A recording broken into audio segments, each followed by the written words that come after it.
But still, from inside, I was missing him a lot. They're okay and waiting for you, Jimin said, and I nodded. I'll just come, I said, and walked to my room. I closed the door and took my mobile. I dialed his number and waited for him to pick up. Hello? On the second bell, he received the call.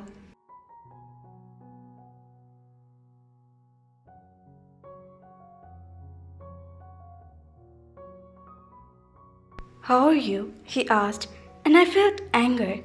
He cares how I am. If he does, then he should be here. But why didn't you come? I asked. So the crowd was arrived. He asked and I looked down. Why didn't you? I asked again. I was coming but this crowd were planning to jump in us.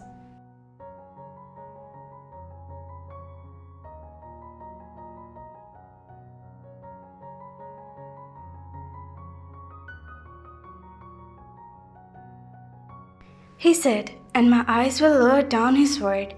Don't worry, I'll see you at home, he said, and I cut the call with a smile. Shall we now? Jimin asked as he entered my room, and I nodded. Soon we all depart to my new home. I was so excited to see him, to meet him, to hear his voice. Hello, Ma, I said as I hugged her. Bless you, she said, and I will be meet Appa, all gathered in the hall, while Jimin went to the office.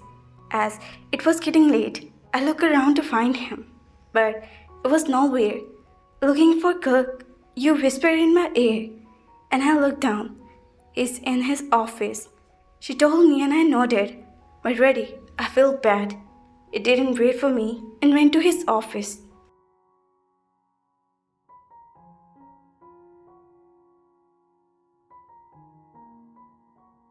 How mean.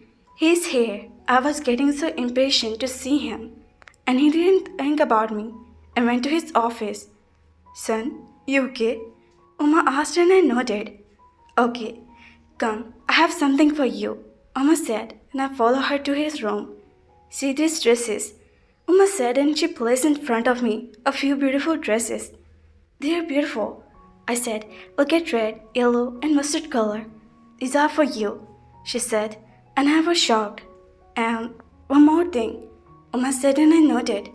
I want to tell you that I need your help, Uma said, and I keep listening her. Jimin, it's about him.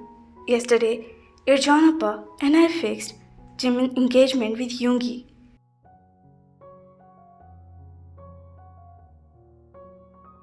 Meg informed me, and I smiled with happiness.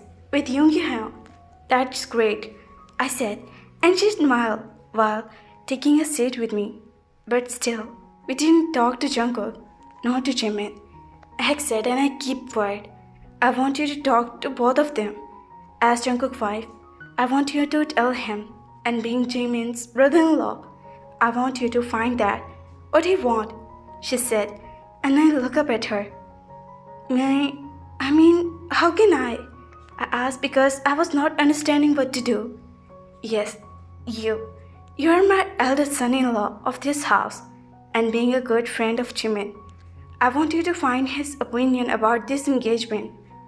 But I want you to tell me about this engagement to Jungkook by yourself, I said, and she waited for me to continue, because it must be some expectation from you, and being an elder son expect you to share everything him by yourself, I said, and she kissed my forehead. I know, but I want you to now to become his cheering partner in everything, she said, and I smiled. Don't think too much, just do it, what I said. Come, Uma said, and we both went out. All the way, I was waiting for him to come. He didn't call, nor he come. My eyes were again and again going to the door, expecting him to come, but he didn't. I was missing him badly, and was so impatient to see him. All day were passed, but he didn't come. Cook didn't come? Jimin asked, and looked at me, and I shook my head. I looked down. He must be busy of some work, he said, and I nodded. Work? Important work? Then me?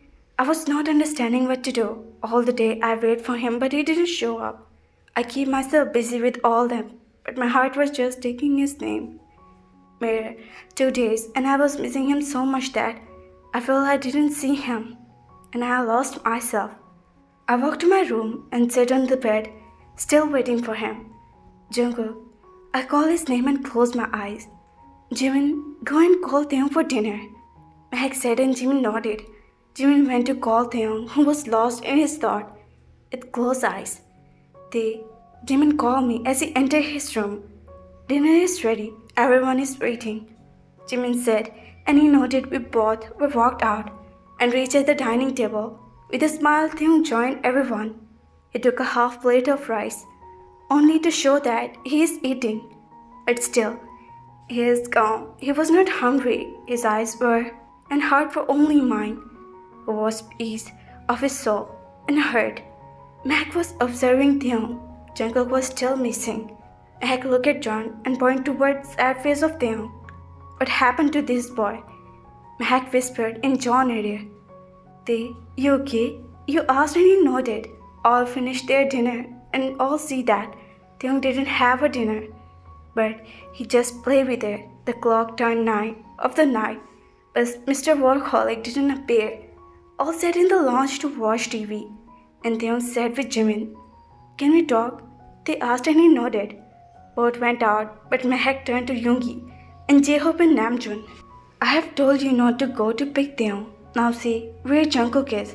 You tease him, and now he is teasing him. Haven't you seen his face? He looks so sad. And that horrid boy.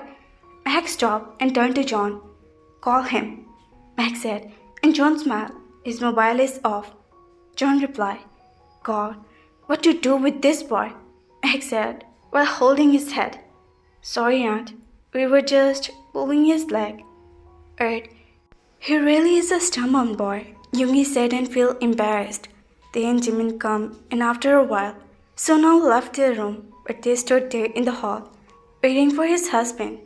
Son, you should sleep now, Mehak said and coming closer to him. I'll wait for him. They replied, and she nodded. I'll wait for him, I said, and she nodded while I turned to the other side to hide the tears forming in my eyes. Son, he'll be home soon, Mama said and I tried to smile, but at the same time, a tear slipped from my cheek, which I wiped immediately. Mama, it's okay, you go and take a rest, I said, and she went to her room. I sat in the hall waiting for him. All day passed, nightfall, and now it was going to midnight, but he didn't come. I miss him so much, but I think he didn't miss me. It was not that desperate, like, I want to see him, and then I heard the car horn. I reached my office, and instead of going to Taehyung's house to take him, I know my old siblings would be there, and they won't let us alone with each other, so I decided not to go home. I knew they must be waiting for me. He must be waiting, but I can't go. I was restless all day. When I received his call for the first thing that he asked me why I didn't come to take him, I smiled, because I know as I was missing him, he was missing me too. All day I spent in meeting, work, a new project, but not for a second I forgot the heart was beating to see him, complaining me to go to home where he would be waiting for me. I was waiting for night to fall, when all would go to their room, and I'll be alone with him, where I wouldn't be disturbed by anyone. I turned to see the clock, and it was 12 of the night. I noted on my thought that everyone would be asleep, but what if they also sleep? I thought and increased the speed. As I stopped the car in the porch, I compelled myself and tried to hide my impatience to see they. Taking my laptop bag, I walked in with a serious expression. As I entered, the hall was filled with darkness. Only a small bulb was on. I walked in and put my hand on the switch and turned on the lights. As the lights were turned on, my eyes were fell on Tae, who was standing few steps away from me. I forgot to blink. My heart was beating faster. As my eyes saw him, it skipped a thousand beat. I was not able to move. My eyes, my heart, my soul was looking at him. He was looking so beautiful.